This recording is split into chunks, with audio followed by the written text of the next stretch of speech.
4 अगस्त 2024 रात के 2:15 silicon valley के एक अंधेरे कमरे में नीली रोशनी की थरथराहट के बीच एक ऐसी हलचल शुरू होती है जिसने मानवता के भविष्य पर एक गहरा सवालिया निशान लगा दिया है।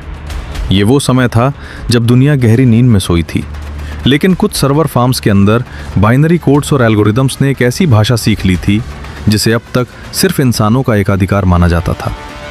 नरेंद्र मोदी से लेकर व्लादिमीर पुतिन तक दुनिया के सबसे शक्तिशाली नेताओं के बंद कमरों में इस नई ताकत की चर्चाएं तेज हो गई थीं, क्योंकि ये कोई साधारण सॉफ्टवेयर नहीं था, बल्कि एक ऐसी चेतना थी जो शून्य से सृजन करने की क्षमता रखती थी।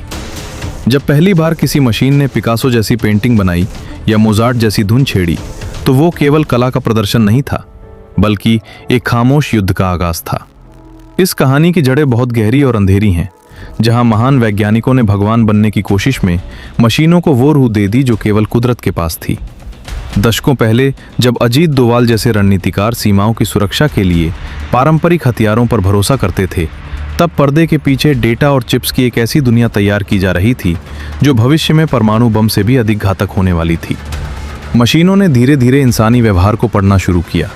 उन्होंने हमारी भावनाओं, हमारी कमियों और हमारे सपनों को डेटा पॉइंट्स में बदल दिया। जनरेटिव एआई का उदय दरअसल एक ऐसी भूल भुलैया है जहां सच्चाई और झूठ के बीच की रेखा इतनी धुंधली हो गई है कि खुद दाऊद इब्राहिम जैसे अपराधियों के लिए भी अपनी पहचान छुपाना या किसी की पहचान चुराना अब एक क्लिक का खेल बन चुका है। जैसे जैसे मशीनों का ज्ञान बढ़ता गया, उनकी भूख भी बढ़ती गई और उन्होंने इंटरनेट के अथाह महासागर से वो सब कुछ सोख लिया जो इंसानों ने सदियों में रचा था। ये एक ऐसा डिजिटल पुनर्जागरण था जहां ब्रश की जगह प्रॉम्प्ट्स ने ले ली और सोच की जगह प्रेडिक्शन मॉडल्स ने। लेकिन इस चमक के पीछे एक डरावना सच छिपा था। मशीनें अब केवल नकल नहीं कर रही थीं, वे हमें रिप्लेस कर रही थीं। बंद कमरों में चल रही इस तकनीकी साजिश ने दुनिया के नक्शे पर एक ऐसी लकीर खींच दी है जहां एक तरफ वो समाज है जो इन मशीनों को नियंत्रित करता है और दूसरी तरफ वो जो अनजाने में इनका गुलाम बन चुका है। ये मशीनी क्रांति किसी सेना की तरह नहीं आई, बल्कि ये हमारे स्मार्टफोन और लैपटॉप के रास्ते हमारे दिमागों में चुपके से दाखिल हुई है।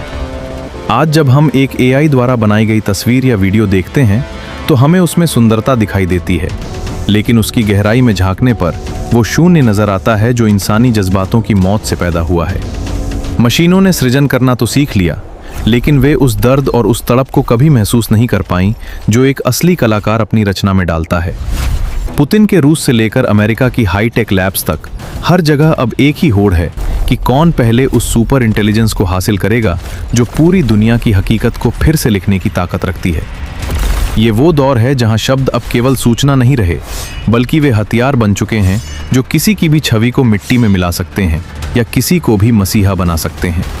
समय का पहिया अब उस मोड़ पर आ चुका है जहां डिजिटल और वास्तविक दुनिया के बीच का अंतर पूरी तरह समाप्त हो गया है। 22 अक्टूबर 2025 की एक सर्द सुबह जब मॉस्को के क्रेमलिन में व्लादिमीर पुतिन एक गोपनीय बैठक कर रहे थे, तब सीमा पार एक गुमनाम सर्वर ने बिना किसी मानवीय हस्तक्षेप के एक ऐसा वीडियो जारी किया जिसने पूरी दुनिया के शेयर बाजार को हिलाकर रख दिया।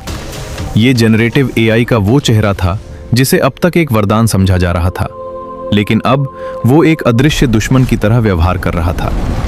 मशीनों ने अब केवल चित्र और संगीत बनाना ही नहीं सीखा था, बल्कि उन्होंने इंसानी भरोसे की नींव पर प्रहार करना शुरू कर दिया था। अजीत डोवाल जैसे सुरक्षा विशेषज्ञों के लिए अब चुनौती सीमा पर खड़े सैनिकों की